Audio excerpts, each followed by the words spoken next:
So that. On the field on Saturday, watching the Rams, 3rd and 4 stringers take on the Cleveland Browns. First off, Flacco started the game, and I have no problem with that. I think you have to. With the way the Browns are going to start, you better hit the ground running.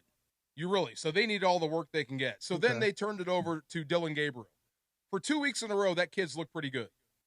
So you have to give him his props. He's not very tall. He's about 5'10" tops. Yeah. He's not a runner. He's a scrambler. He's more in the line of Drew Brees type. You know what I mean? Mm-hmm. Even some of his completions are going through the line of scrimmage. I always like when they say Drew Brees was 6 foot. Yeah, right. He's not 6 feet, not even close. So Dillon Gabriel looked good against the Rams 3s and 4s with whatever Cleveland had out there. Their 1s and 2s or whatever. They're top. They're frontline guys. Then Shedeur gets in the second half, and you saw it, right? I saw the highlights. Did you guys see it? What did you think?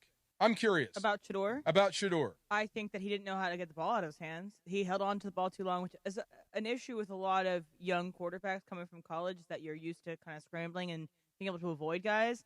And that the biggest thing for me was that he took really bad sacks.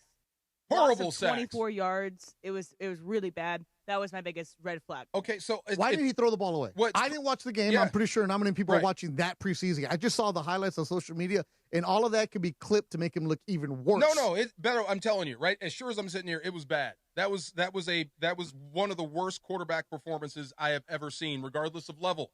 Because, like, if you take score and where they were and everything, it's a 1-score game. You either have the lead or you're behind. You can't do that. You can't take that sack. Well, you're taught right away as a quarterback, however young you are, you can't take a sack, throw it away. So how come you didn't throw it away? Sometimes you can. It's like, okay, if they've got you, take the sack, fall down, get the punter out there. But you can't take that one there. And you damn sure can't be going backwards. Losing 24 yards Just on a play. All bad. So but he had a pocket, didn't he? He did. There was third-string offensive linemen. Like, he wasn't getting guys that would be starting for the Browns protecting him. This is what I mean. Who's rushing him? Aren't they? Emily, all the guys that were out there on the field for the Rams are pretty much gone. It wasn't like he was facing starters. So that argument doesn't hold water. His line is all gone. The Rams guys are gone. So he should be shining. Talent for talent, it was even. So don't tell me about 3rd and 4 stringers on the Browns. There were 3rd and 4 stringers out there for the Rams. It's not like they put them out there against Jared Verse. These were guys that are probably getting cut. So he just didn't look good. But here's the thing that bothered me. So I kept my binoculars on him just to see how he would react. He goes straight to the bench, takes a right, and does the Kyler Murray thing. I'm standing off by myself. No one talked to me.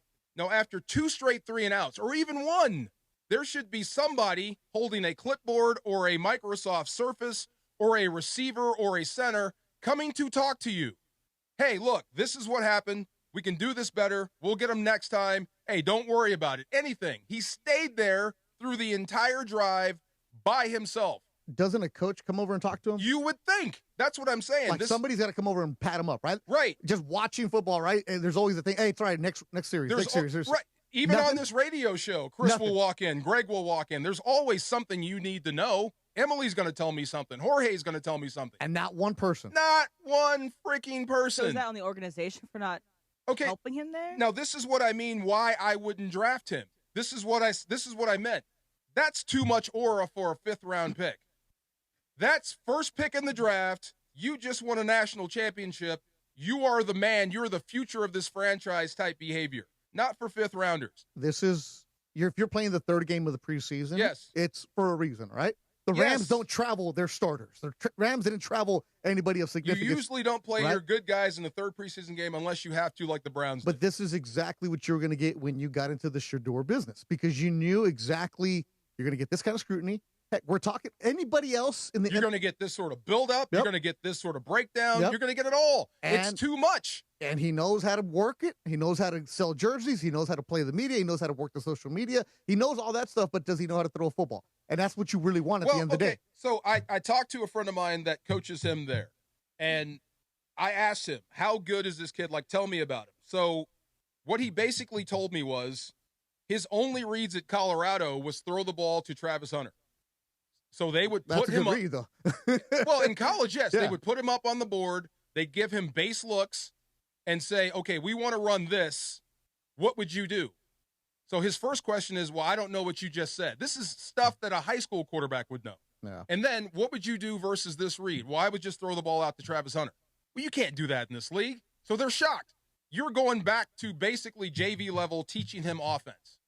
Then I said the next question was, well, where is he at talent-wise? Like, what does he do well?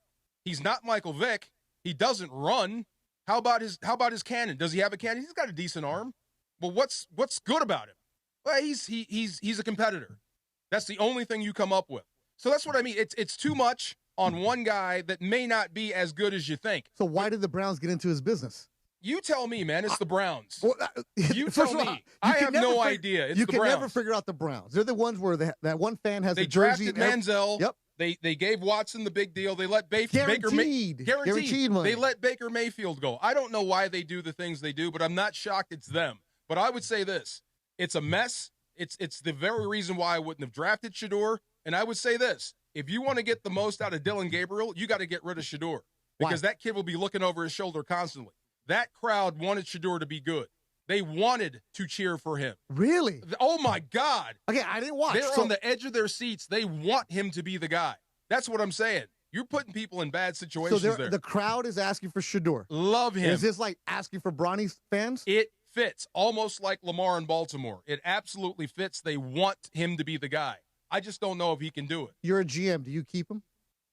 Probably not. If I want to save my team, no. Because I think it's unwinnable for Stefanski. Damned if you do, damned if you don't. But he did say, the GM, after the game, that they are planning to keep all four. Well, that's what I mean. That's a mess. That's crazy. 4 quarterbacks. So 3 on the roster, 1 practice squad? You're going to be keeping 3 guys that aren't playing. That's what I'm saying. And 3 guys that paying are another one. Right, and 3 guys that aren't taking the field. You're going to be 3 lights someplace. That's going to hurt you down the road. I got to tell you this. The Sedano and Cap Morning Show debuts Tuesday, September 2nd.